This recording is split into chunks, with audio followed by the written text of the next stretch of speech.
Hello guys, সবাইকে জানাই good morning. সকালবেলা উঠে দেখি আমার বাবা অনেকগুলো আমার জন্য মাছ নিয়েছে। তো কি কি মাছ নিয়েছে আব্বা একটু বলো। চিংড়ি, রিঠা, হুম, এই যে তোমাদেরকে দেখাচ্ছি আমি কি কি মাছ নিয়েছে।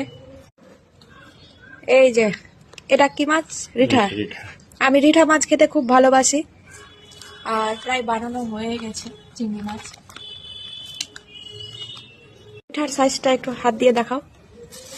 রিঠা রিঠা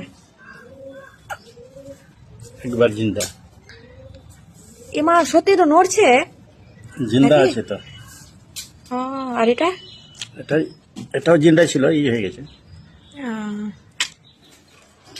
এখন আবার মা রিঠা মাছগুলোকে বানাচ্ছে। তোমাদেরকে একটা কথা বলি, এই রিঠা মাছ বানানোর একটা নিয়ম আছে। মা সত্যি কি এটা নিয়ম আছে আলাদা আলাদা?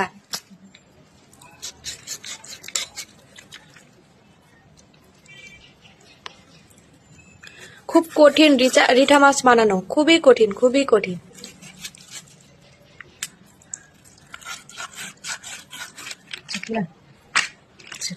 এই যে চর্বিতে ভরা আছে।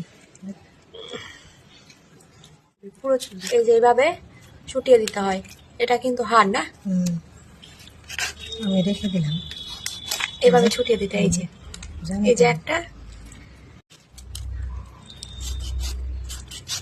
কেন পারবো না? এটা কি এই যে একটু পিছন ঘোরাও, এটা পিছনে। ছোঁয়াই যায় না, এত পিচ্ছ।